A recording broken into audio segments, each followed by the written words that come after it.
ময়মনসিংহ জেলার বালুকা উপজেলার পাইলট উচ্চ বিদ্যালয় মাঠ থেকে আপনাদের স্বাগতম। আজকের ভিডিওতে দেখাবো বিগ ফাইনাল ম্যাচ। আর এই ম্যাচটিতে অংশগ্রহণ করেছিল নাইজেরিয়ান একাদশ বনাম বালুকা স্পোর্টস একাডেমি। এই ম্যাচটিতে কী পরিমাণ দর্শক মাঠে উপস্থিত হয়েছিল আমার এই ভিডিওতে আপনারা দেখতে পাচ্ছেন। মাঠের চারপাশে এত পরিমাণ দর্শক হয়েছিল এবং ইতিহাসে সাক্ষী হয়ে গেল এই বালুকা পাইলট উচ্চ বিদ্যালয়ের মাঠ। আর এই মাঠটিতে এত সুন্দর একটি আয়োজন তারা করেছে, তাদেরকে আন্তরিক ধন্যবাদ জানাই। নাইজেরিয়ান একাদশের হয়ে মাঠে নেমেছিল বিদেশি সব প্লেয়ার। 9 শ্রেণীর মাঠ ছিল এবং 9 জন প্লেয়ার মূল একাদশে খেলে, আর বাকি 3 জন প্লেয়ার বাহিরে থাকে। এবং ময়মনসিংহ বালুকা স্পোর্টস একাডেমির হয়ে মাঠে নেমেছিল ময়মনসিংহের বেশ কিছু তরুণ উদীয়মান ফুটবলার এবং সময়ের সেরা প্লেয়ার গফরগাঁওয়ের আবদুল্লাহ সরকার, ময়মনসিংহ জেলা টিমের আর উইঙ্গার, এবং ত্রিশালের আল আমিন এবং বাপ্পি, এবং তারাকান্দা উপজেলার তরুণ উদীয়মান ফুটবলার উপস্থিত ছিল মানিক, এবং মুক্তাগাছা শান্ত, এবং নেত্রকোনার গোলকিপার হিসেবে উপস্থিত ছিলেন বাইজিৎ। এবং ম্যাচটিতে সমান তালে দুই দলের মধ্যে শুরু থেকে লড়াই ছিল, হাড্ডাহাড্ডি লড়াই। বালুকা স্পোর্টস একাডেমি শুরু থেকে বেশ কয়েকটি সুযোগ তারা পেয়েছিল এবং সেই সুযোগগুলি গোল করতে ব্যর্থ হয়েছিল আবদুল্লাহ সরকার, তারপর মানিক সহ আক্রমণভাগের প্লেয়াররা। ম্যাচেই গোল হতে পারত এবং এই এক সুন্দর একটি আক্রমণ ছিল। দেখেন, অনেক সুন্দর একটি আক্রমণ, দলগত আক্রমণ। এটি গোল হওয়ার সম্ভাবনা ছিল কিন্তু লক্ষ্যভ্রষ্ট শট ছিল, বারের উপর দিয়ে চলে গেছে। আবদুল্লাহ সরকারের আরও একটি আক্রমণ দেখতে পাচ্ছেন আপনারা।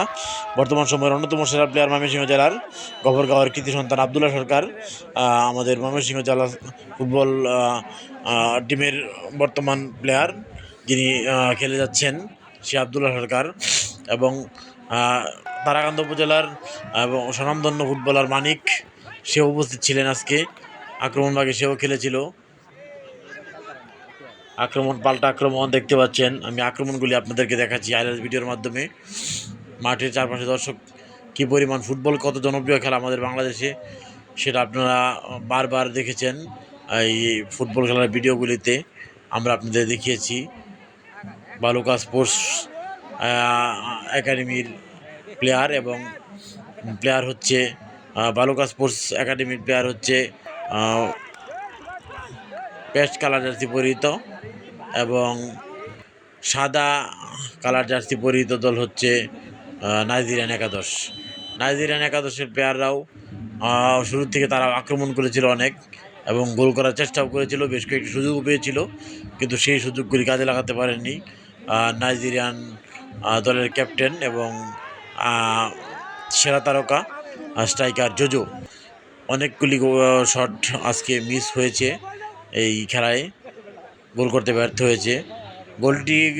ম্যাচটি গোলশূন্য ড্র হওয়ার পর ম্যাচটি টাইব্রেকারে করায় এবং ম্যাচটিকে টাইব্রেকারে জয়লাভ করে নাইজেরিয়ান একাদশ।